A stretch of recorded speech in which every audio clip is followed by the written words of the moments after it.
Добар ден, почитувани, добре дојдовте во магазинот за родителство 0+ месеци на телевизија Телма. Едно истражување покажува дека секое пето дете не успева да научи да чита во прво оделение, а секое трето има некаков проблем со нарушување на вниманието. Зошто е тоа така? На што се должи што децата повеќе немаат концентрација при учењето и читањето и што покажуваат се послаби резултати на училиште? Може ли ова да се подобри?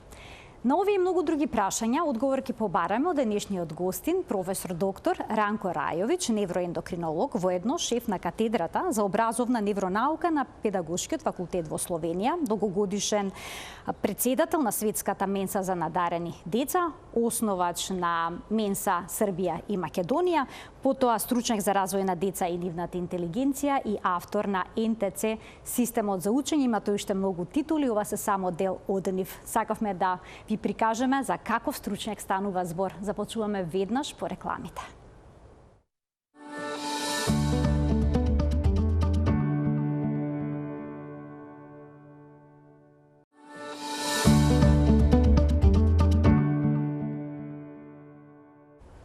Зошто децата имаат се послаба концентрација при учењето, ќе ни појасни професор доктор Ранко Рајовиќ. Професоре, добар ден. Добар ден. Добре ни дојдовте.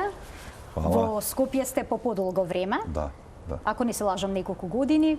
Pa već sam počeo pre 10 godina da dolazim povremeno, sad malo češće, korona me zaustavila, ali nastavljamo gde smo stali. Ми е драго што денеска прифативте и одвоивте простор да дојдете во студиото на Телма и да дадете ни за совети препораки на родителите поврзани со развојот на децата, но и учењето, бидејќи се повеќе деца имаат проблем со концентрацијата при учењето. Родителите забележуваат дека децата во предучилишната возраст, кои што биле љубопитни, покажувале на вистина голем интерес за учење, во школска возраст тоа се менува, немаат концентрација да читаат повеќе од неколку минути. To su dva problema. Radio sam istraživanje u Sloveniji, tamo i predajem već 10 godina. Mi smo radili istraživanje da li deca vole školu. Svi kažu, pa vole u početku, pa ajde da vidimo. Onda smo uzeli učenike 4. razreda. U Celju smo radili istraživanje. Bilo je preko 300 učenika. Uradili smo ovako pitanje. Bili su 4. razred. Da ocene da li su voleli školu kad su bili u 1. razredu, ocenu od 1 do 5. Svi su dali 5. Pa je bilo pitanje da li ste voleli školu kad ste bili 2. razred, ocenu od 1 do 5. Skoro svi su dali 5. U 3. razredu već 30% dece ne voli školu. U 4. i više. Šta se dogodilo, zašto ne vole školu? Inače se na fiziologiju, či to roditelji moraju da znaju učitelji. Mozak je organ za preživljavanje. I da bi mozak preživao, mora da uči. Znači, fiziološki mi moramo da učimo i volimo da učimo da bi preživjeli, da bi naučili nešto. I svaki put kad mozak nauči nešto novo, onda je nagradu, to su hormoni sreće, endorfini. To roditelji znaju. Recimo, dete koje uče da hoda. Prva 2-3 koraka kad krene sam, većina dece stane, pogleda u mamu i tatu, smeje se, hoće da kažu, pa ja znam da hodam. I osjeti se ta sreća, oni ne mogu da pričaju, sreća izlazi iz njih, jer su naučili nešto novo. Onda recimo opet tako velika sreća kad nauče da voze bicikl. Opet ide ta velika sreća prvi dan u školi. Kad krenu u školu, svi vole školu. Šta se dogodilo? Da već u 3. razredu, u 4. 30-40% dece ne voli školu. Znači, negde se pogrešilo. Ono što ja predajem i učim, to je učenje napamet. To je sistemska greška. Ne možemo terati decu da uče napamet. Postoje drugi način učenja da nauče lekciju, a najslabiji je učenje napamet. Nažalost, vidim da u puno države Evrope se i dalje uče napamet. A drugi je problem, kada dođu u školu, nemaju koncentraciju. Ne samo da je sad učenje napamet problem, sad je problem kada dođu u školu, učitelji vide.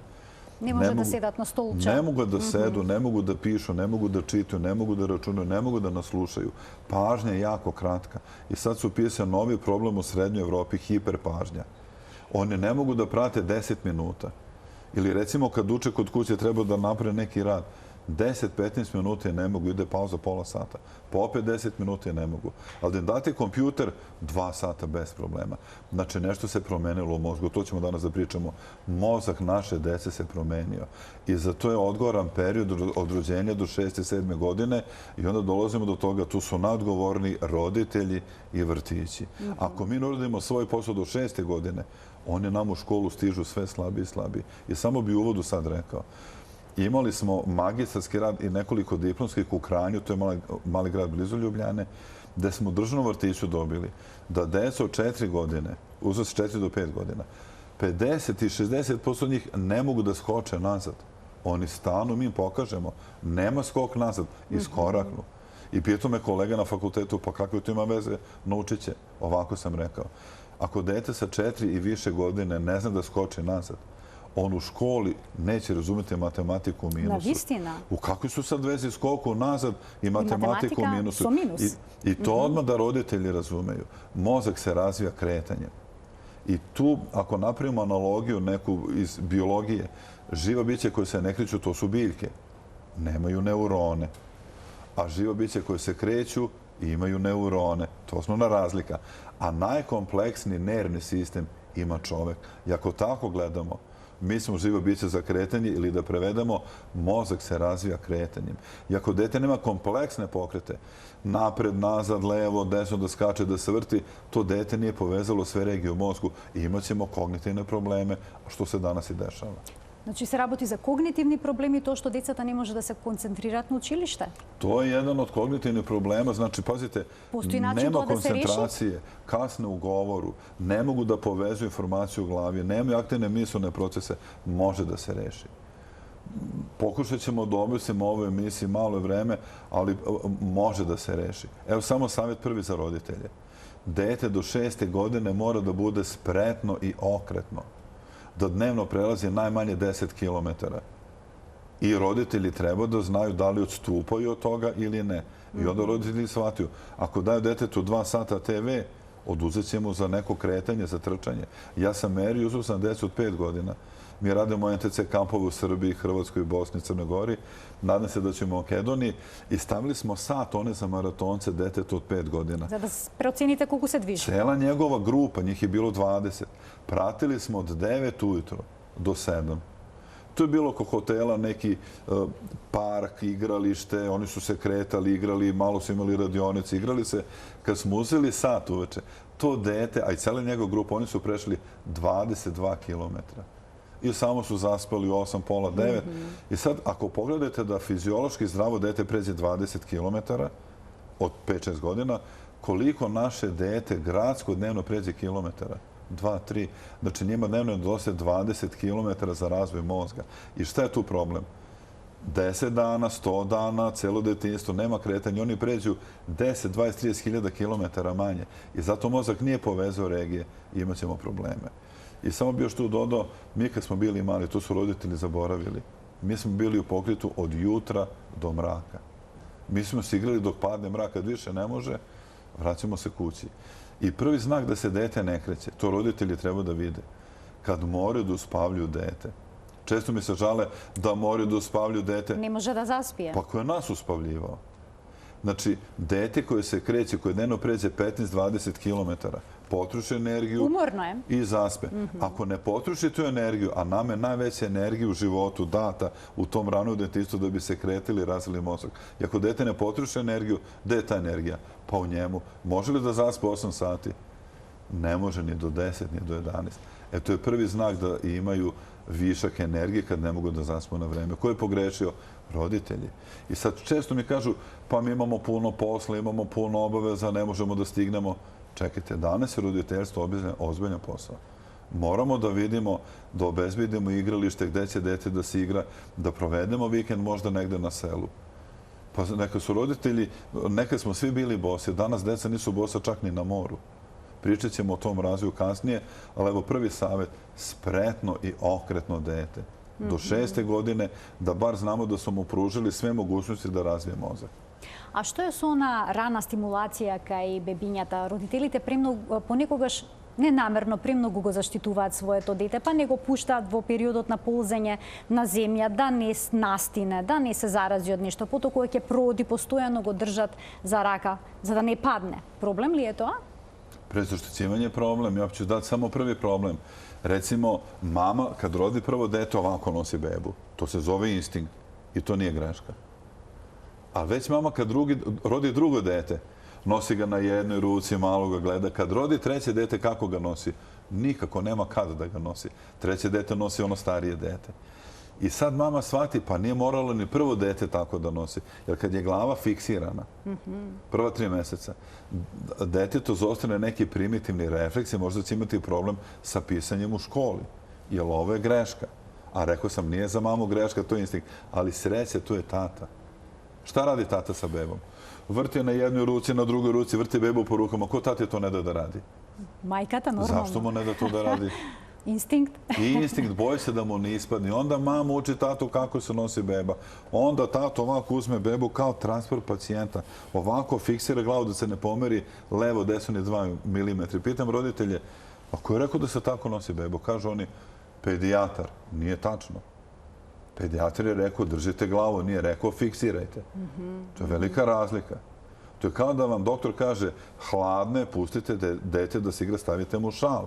A mama stavi i šal, i kapu, i još jedan šal i ne pusti ga da se igra. To je prezaštićivanje. I sad vidimo, prezaštićivanje oštećuje razvoj deteta. To je jedna greška, fiksiranje glave, ali takvih ima preko 20 samo što ja predajem. Jer prezaštićivanje neće dati mogućnost da se sve u mozgu razvije. Zašto to govorim? Ako smo rekli da je kretanje osnova razvoja mozga, ne mislim samo na hodanje. Svaka motorička aktivnost je važna. Prva motorička aktivnost za mozak, zato je dodeljena Nobelova nagrada, je mijelinizacija. Kad se rodimo, nervni putevi nisu zreli. I kreće mijelinizacija. Mijelin obavija nervne putevi, tako oni sazrevaju. Prvi taj proces ide za oči, jer su one najbliže mozgu. I taj prvi pokret za oči koji je važan. Da oči idu levo, desno, a mama kupi roze sobu za ćerku, a plavu sobu za sina. Tu nema kontrasta. Nema stimulacija. Prva stimulacija je kontrast da beba gleda levo, desno. Druga stimulacija, glava, jer mijelinizacija prvo ide za oči, onda za glavu i vrat. Kad idemo, glava ide levo, desno, a mi fiksiramo glavu. Pa smo tu sprečili. Koji je treći važan pokret? Beba se diže na ruke.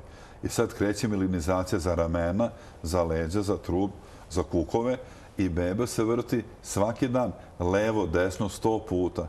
A mi kupimo specijalne ležaljke za bebe. I oni kao udubljeni, to se zove gnezdo ili relaksator. Sjećam se kad je moj brat kupio to za unuku, kažem, šta si to kupio? Šta je to? Kaže on, relaksator. Pa pitamo, čega se beba relaksira? A, kaže, nije to za bebu, to je za mamu. Kako za mamu? Pa beba se fiksira, ne može da mrdne. Kažem, nemoj Gorane, pa imaće u školi možda noćno mokrenje ili poremeće ravnoteže.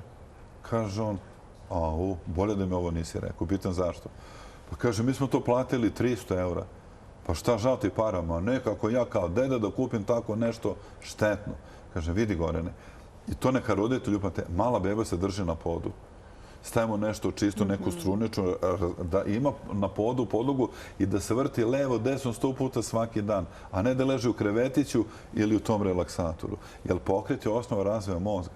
I sad pazite 3 greške. Roze soba, fiksiranje glava i taj relaksator. I 4. greška, odmah je čim se beba digla na ruke, polako počinje da puzi. Ali onda beba puzi po celom stanu i stavi nešto u ruku i odmah u usta. Da beba ne bi stavljala to usta, onda ne damo bebi ni da puzi. A to je prvi put u životu da cela šaka se otvara i da se stavlja na pod. Ovo je važan položaj šake. I mi imamo problem ako se nije otvorila šaka. Mozak nije napravio neke sinapse za naše prste, pa ćemo sutra imati problemi sa finom motorikom. A prsti, to je skoro 10% mozga. Gledamo ove slike kada idu dok mi pričamo, deco ovako koriste prste, tako drže tablet. Tako, postojano ima voraga. Bilo probleme što samo su 3 prsta držati. Pa da, ali kad krenu u školu, oni ovako pišu. I sad imamo problem kad sam radio test. Prvo sam radio u Vojvodini, u 3 vrtića kod Novog Sada, onda sam ponovio i Srbija, i Hrvatska, i Slovenija.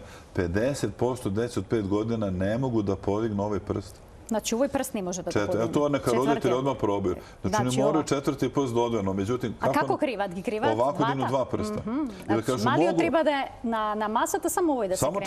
Samo 4. A oni dignu 2. A kažem, ajde da vidim još jednom, oni kažu, evo mogu ja pa ovako sami podignu.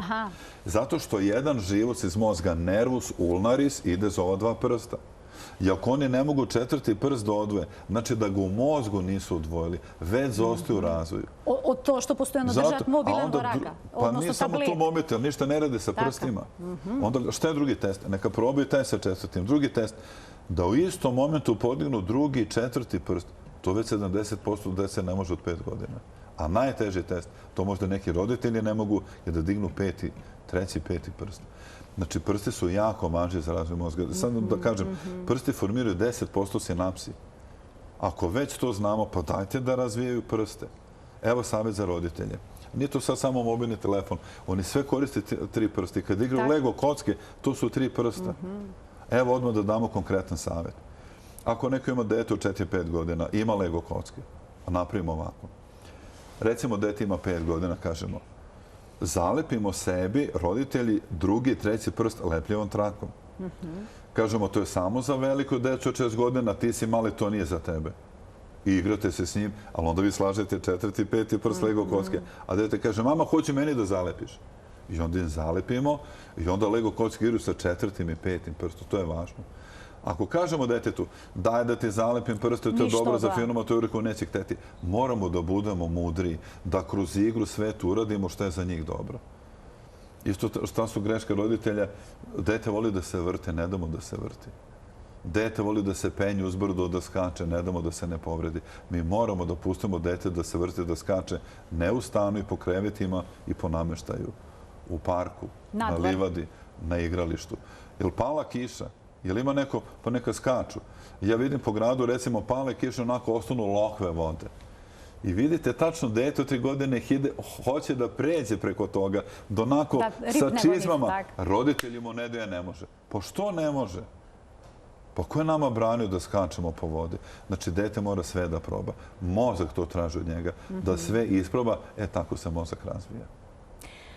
Вие советувате мобилен телефон да не му се даде на детето, зборуваме за паметен телефон, во првите 10 години од животот. Да, мене да некој пиете не би дал ни до 14 година, то не е реално. Има некои препораки од педиатриските здруженија да не се дава во првите 2 или пак во првите 3 години, зборуваме за воопшто. А потоа да се ограничува времето на користење. Овако, мобилни телефони активирају допамински ендорфински рецептори у мозгу. To su jaki hormoni. Recimo, endorfinski receptori su dobili naziv po morfijumu. Jer to je endogeni morfijum ili endorfin. Znači, oni se aktiviraju kad dete pređe neki nivo, dobije endorfin. Jer taj hormon ima svoju funkciju. On je pokretač, to je unutrašnja motivacija. Jer dete kad pokušava da nauči da hoda, dete je puno dopamina i iščekivanja. Ali kad prohoda, stiže nagrada, to su endorfini. Pokuša da vozi bicikl, ide 1 dan, 2 dana, drži ga mama, tata, ide odjednom krene 20 metara. Dok je dete učilo, dok se učilo, bilo puno dopamina. Kad je krenulo dete 20 metara, dobija nagradu od mozga, to su endorfini. To su hormoni, unutrašnji pokretači, to je ta unutrašnja motivacija. A šta smo radili sa video igricama, sa tabletima? Dete ko dobije video igricu, dete je puno dopamina. Iščekuje da pređe prvi nivo. I pređe prvi nivo. I stiže nagrada, pa to su endorfini. Onda ide drugi nivo, 2-3 minute. Pređe drugi nivo, evo stižu endorfini. Pa 5 puta promeni cikluse dopaminske endorfinke za 10 minuta. To nije prirodno. I brzo se javlja problem zavisnosti. Oni ne mogu bez telefona. I šta je tu još jedan problem? Endorfin je, rekli smo, kao morfin, a dopamin je još gori. I to roditelji koji slušaju moraju da znaju. Kada su fiziolozi uzeli male životinje i dali im da pritiskaju taster dopaminski i malo životinja pritisne i aktivira dopaminske receptore u mozgu. I malo životinja pritiska. Ali ta mala životinja bude gladna i žedna. Tamo je hrana kroz lavirinte 2 minute. Ne. Ta mala životinja ne jede, ona pritiska do svoje smrti. Svaki put kad su ponovili eksperiment, mala životinja to pritiska do svoje smrti. Mi smo našoj deci otvorili dopaminske receptore. I kada to znam, onda ja naravno govorim, ja ne bih dao do 10. godine. Ako smo već dali, dajte onda maksimalna kontrola.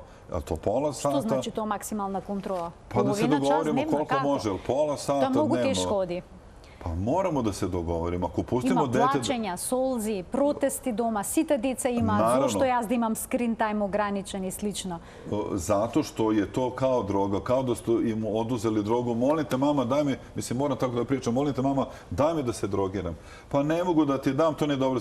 Ali molite mama, onda plače, ima suze, hoće da se drogira. Mama će reći, ne može. Pa to je mobilni telefon. Znači, moramo da napravimo granicu. Bolje da im ne damo. Ako smo već dali ima granicu, ali pola sata dnevno, to je to. 1 sat dnevno, gotovo. Ali imamo, znači, roditelje, imam ja predajem sad već u 20 država Evrope, pa kako kad svi imaju telefon? Pa moramo da se borimo. Mislim da će za 5 godina, pošto je telefon bole zavisnosti, kao što je deci zabranjeno da pušaju, da kupe cigarete i alkohol, možda će biti telefoni zabranjeni ispod 14. godine. Pa vo nekoj zemlji kako Francija gi zabranije mobilните učilišta Da, do oni rade učilišta. drugačije. I mislim da je to dobar model, evo i za Makedoniju. Domovi zdravlja, pedijatrija, dečija igrališta, dečije ustanove, svi imaju velike plakate. Dete jednako telefon precrtano. Znači, telefon je štetan, telefon je dobar. I oni na taj način rade kampanju da deca vide da to nije dobro. I roditelji kažu to nije dobro. Videli smo kad smo bili tamo, to nije dobro. Jer deca koriste, to je manipulacija, koriste slabost roditelja. Jer deca osete veoma brzo. Kad su oni srećni, i mi roditelji smo srećni. Kad su oni tužni, i mi smo tužni. I oni suzama dobijaju to što ne mogu, mobilni telefon. I roditelji tu ne smiju da popuštaju, mora da ima granica. Granica je 45 minuta ili pola sata i to je to. Zašto govorim granica? Ako pustimo dete da sebi samo napravi granicu, to ne može. Deca ne mogu sebi da napravi granicu, pa mi smo zato roditelji da napravimo granicu. Ali to je 1 sat. Evo ti 1 sat možeš da igraš pola sata pre podne, pola sata popodne i to je to. I to je savjet za roditelja, ali da budu oprezni. Sa kolegama u Sloveniji sam radio istraživanje iz Hrvatske. Oni su instalirali programe za praćenje aktivnosti telefona svojoj deci. Ne da vide koje programe koriste, to je njihova privatnost. Samo da vidimo kad je telefon aktivan. I kakvi bi rezultatite? Interesantno. Aktivan je i pre školi i u školi, nego aktivan je kod dosta dece od 1 do 3 ujutru, dok roditelji spavaju. To znači da dete ustaje, roditelji spavaju, možda prebaci preko glave ćebe i gleda na telefon. I ujutru kad ustanu, ne mogu da ustanu, boli ih noga, boli ih glava, boli ih ruka, ne mogu u školu, onda ja, šta ti je bilo? Pa ništa. Eto, to je to. Deca manipulišu sa nama. To mi moramo da shvatimo, pa ćemo se lakše boriti protiv telefoni. Samo da kažem, nisam protiv novih tehnologija. Korisne su i dobre su. Ali mora da se zna gde je granica. A granica nije 2-3 sata svaki dan. To je već previše. Polovina čas, kako što rekovte. Pa radim da bi rekao pola sata, 45 minuta, vikendom možda 1 sat. I to je to. Ајде да проговориме уште малку за училиштата, за намалената концентрација на децата и нивното одбивање да учат. Родителите се многу незадоволни од тоа што се случува и почнуваат тие да им помагаат во домот. Па на некаков начин и децата стануваат зависни од таа помош. Како понатаму со оние деца кои што имаат слаба концентрација ќе се провлекува ли тоа и во средното образование? Kako će završati fakultet? Jako teško. Evo, mi smo imali u Crnoj Gori pre 2 godine, možda neko pratio. Pošto nam učitelji govore da je svaka nova generacija upisana u prvi razred malo slabija. Desilo se pre 2 godine u junu. Objavili su zvanično podatak. Medicinski fakultet u Podgorici bio je prijemni ispit. Od 103 kandidata, 90 nije položilo prijemni ispit, a to su najbolji učenici Crne Gore, imaju sve petice u srednjoj školi. Zamislite, nisu položili njih 90 prijemni ispit, a to su najbolji učenici Crne Gore. Pa ko će nas sutra da leči? Sećam se, ministar obrazovanja tada rekao kakav je to prijemnici, da će on lično da ide u drugom ispitnom roku da polože prijemni. Mislim, nije išao na prijemni ispit. Smetali da je prekomplicirano? Ali naravno, odmah su reagovali profesori sa medicine. Prijemni ispit je godinama isti, nego su nama učenici sve slabiji i slabiji. I to je problem. Nekako će oni sutra da završe fakultet, ko će nas da leči? Ko će nama da projektuje mostovi zgrade? Nama je znanje sve slabije, to se vidi.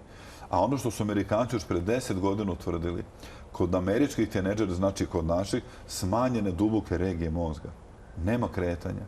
Ako je kretanje... To direktno влije znači na strukturata na mozokot? Pa struktura je drugačija. Hipokampus je smanjen. Bazalne ganglije, ako neko zna medicinu, su smanjene.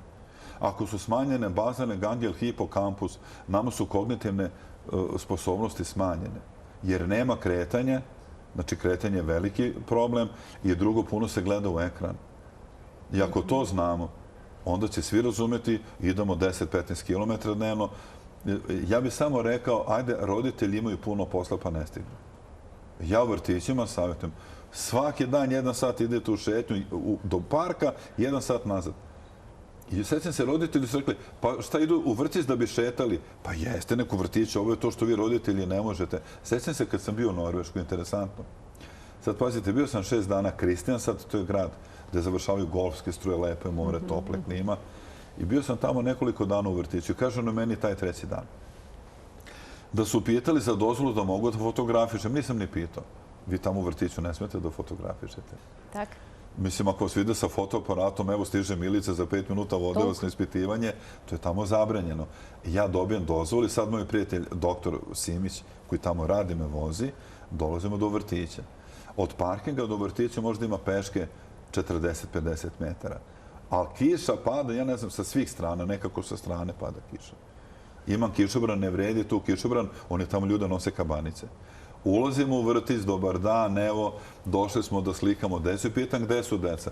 Kaže ta žena, ona je glavni pedagog, pa kažu u dvorištu su, igraju se. Ja sam prvo pomislio... To nije pojmljivo tu kad novije prostori. Ja sam pomislio, to je bogata, stvarno je bogata država da je možda pokriveno dvorište. I dovede nas stakleni zid. Znači, oni imaju stakleni zid i svi su u dvorištu, kiša pada, svi se igraju. Ja gledam i pitam, sjećam se, pa šta je ovo, se roditelji ne bune? Ono kao, pa zašto bi se bunili? To je plan i program Kraljevine Norveške. Pomislim kako bi kod nas bilo. Pazite, ovdje se roditelji bune, nekad pada kiša. Kad je vruće, kad je lep dan, ako idu u šetnju, znojit će se. Kad se vrate u vrtić, to će se osušiti na njima, prehladit će se. Znači, mi moramo da shvatimo. Dete je jako, dete je dobro, dete može da hoda. Nemojte baš tako da pocenjujete decu da sede, da se kriju od sunca i od kiše. Oni mogu. I moj savjet, bar u vrtićima, da iskoriste bar taj dan 1-2 sata da šetaju do nekog parka i da se vrate. A ne da sedu u dvorištu i onda kad dođu kući popodne u 4-5, ko njih vodi u park i na igralište? Roditelji su umorni, ne idu. Znači, moramo da shvatimo da jako puno zavisi od roditelja. Zato je nedostatak koncentracije. Nema kretanje i zato što smo dali video igrice. To su 2 jako važne stvari. Sad to kad smo naučili, možemo dalje pričati o koncentraciji, učenju i sve što vas interesuje. Така, јас сега би преминала на НТЦ системот за учење. Чисто сте вие автор. Може ли тој систем учење да ја подобри концентрацијата и на што се темели? Pa to je zapravo neurofiziologija u pedagogiji, na koji način mozak radi i kako ta znanja da koristimo u vrtiću i školi. I ono do čega sam ja došao godinama istraživanja, sad radim čak i snimanja mozga, to je fMRI, kako mozak radi. I onda sam vidio kad učimo na pamet, to nije ništa. Mogu čak da kažem, učenje na pamet za mozak ne postoji. Тука го нема она функционално знање. Ne, nego nema aktivnih regija mozga. A kad onda tražim neke druge metode, ceo mozak se uključuje. Pa dajte, ako imamo druge metode da se ceo mozak uključi, pa dajte te druge metode da koristimo. Ono što sam vidio, najjača aktivacija mozga, kad su nelogične priče. I sad ljudi to ne shvataju kad predamo u Evropi, recimo, ruska pedagogija, profesor Ušinski, je pre 100 godina i više izbacio nelogične priče. On je ovako govorio. Spremamo u školi decu za realan život i ne možemo da ih učimo stvari koje nisu realne. To samo može u vrtiću, u školi više ne može. Evropa to prihvata. I mi više nemamo u Evropi nelogične priče. Eventualno možda neki pesnik ima. Pesnicima je dozvoljeno, recimo Grigor Vitez, divan pesnik, pazite pesma Kad bi drveće hodalo. Ali to samo pesnici neki mogu. I skoro me zvao profesor Thorsten Fischer. On je prorektor pedagoškog univerziteta u Berlinu. Bio je savjetnik Angele Merkel. I sad njega interesuje kako mi radimo nelogične priče, ali to je sad hit, on to istražuje. Mi sad pokušamo to da vratimo u školu, tu sam inače ekspert za baš nelogične priče, snimam kako mozak radi, dečji mozak radi vrhunski. Sad ću dati samo 2-3 primjera. Recimo, kažem deci u vrtiću, nacrtajte mi sliku sunce i trava. I sad svako ko nas gleda, neko razmisli. Većina odraslih osoba nacrta sunce sija, trava raste, ali to je logično. A deca nacrtaju trava raste do sunca. Ili sam imao stih u Sloveniju, jedna pesmica je bila u Velenju smo bili. naša mama bi u svet odletela. Učitelji, vaspitači na seminaru su nacrtali mama u avionu, ali to je logično. A dete je nacrtalo mamu sa krilima iz glave. Ja kažem, divno, to je to. I sećam se koleginice na fakultetu u Ljubljani. Ranko, kako možeš decu da učiš da krila rastu iz glave? Evo, odgovorio sam, ne kupam te, evo, učitelji, ako nas gledaju vaspitači, zna dete jako dobro da krila ne rastu iz glave. Ali pustite ga da rastu. Ako kažemo detetu ne mogu krila iz glave, ne može trava do sunca, ne može to. Mi njima zatvaramo najvažnije regije mozga. To su asocijativne regije, to je 30% mozga.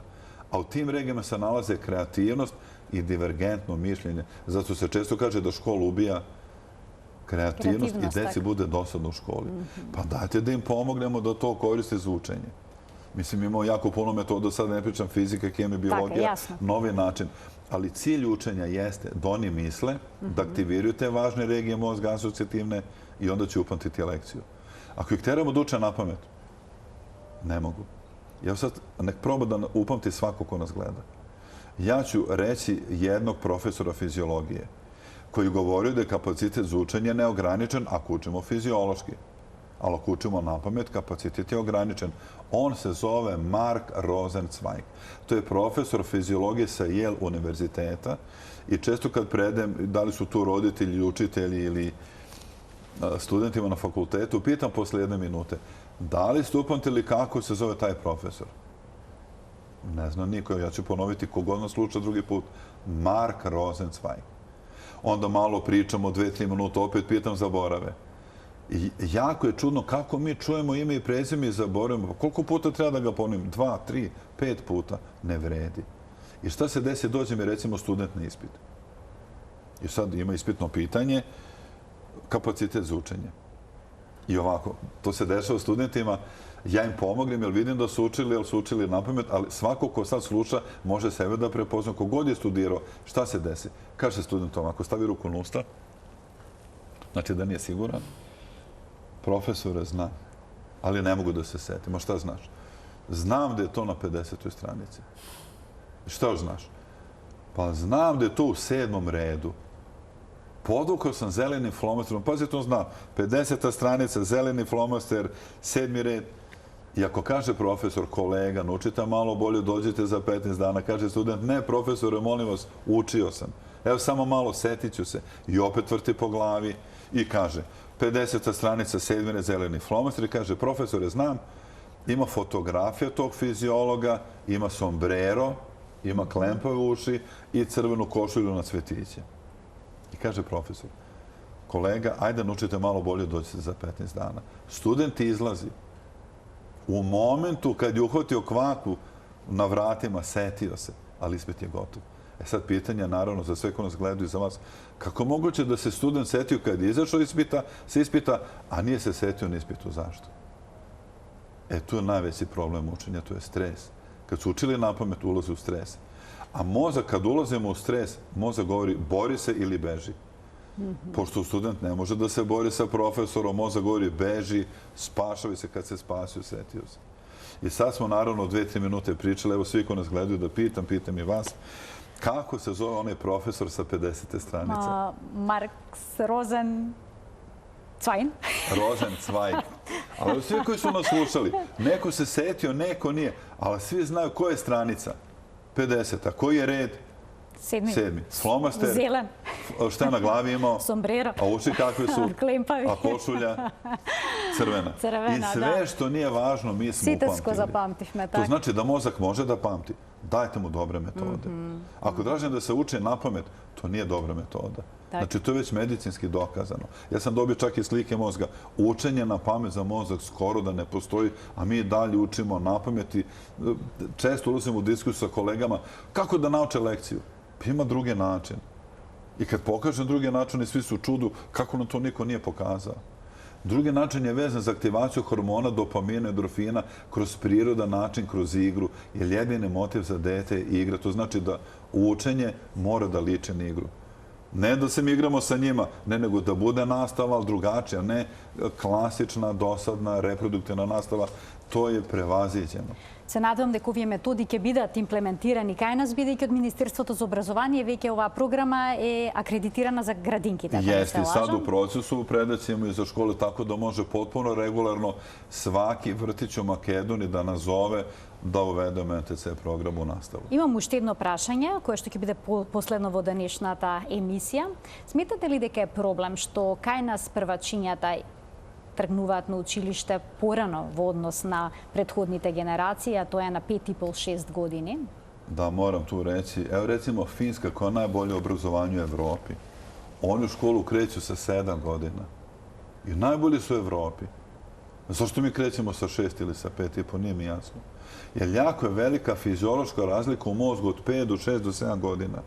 Posao deteta da se igra, da trče, da skače, da se vrti, a ne da sedi u školi. Jeste da u prvom razredu imaju puno kretanja. Ali mora da se uvede igra. Ja bih samo dao jedan savjet, evo učitelji kad su deca u prvom razredu. Njima treba kretanje, oni hoće da idu. Ne, gde da idu? I onda u školi koja rade NTC razapani između klupa lastiš i okače male zvončiće.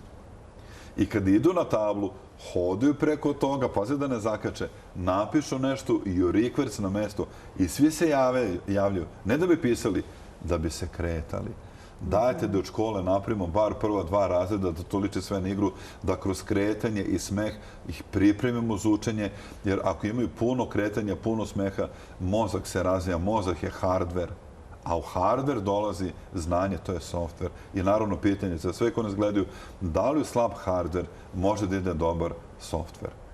Ne može, tako da i najbolja škola ne može pomoći ako mozak deteta nije izgrađen, a on se gradi, svi koji nas slušaju moraju to da znaju, intenzivno do 5. do 7. godine, tako da je prioritet deteta do 7. godine trčanje, skakanje, igralište, prevrtanje, lopta, a ne da sedi. И бременост исто така исклучително важна.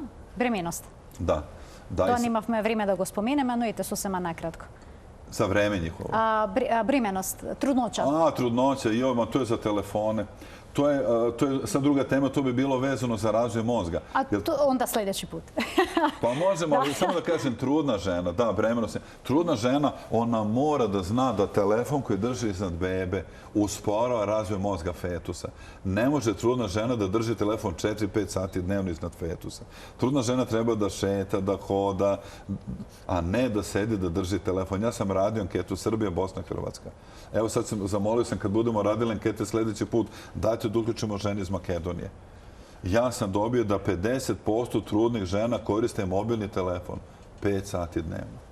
I tu više nema šta da dodam. A čak sam dobio 12% 8 sati i više svaki dan. Tu mi imamo problem i onda mozak tog deteta kad se rodi već je negde usporeno. Ne možemo mi, okruženje se jako brzo menja da mi mislimo da sve je u redu. Moramo da shvatimo da okruženje jako utiče na razvoj mozga, tako da i trudna žena ima odgovornost i naravno i kad se beba rodi još veća odgovornost prvih 5 godina. Ви благодарам многу за вашето гостување денеска и за подробните појаснувања со оваа тема. Хвала вам пуно. Почитувани професор доктор Ранко Рајовиќ беше денешен гостин во магазинот за родителство 0+ месеци. Ви благодарам за вниманието со кое што не следевте. Имајте пријатен ден.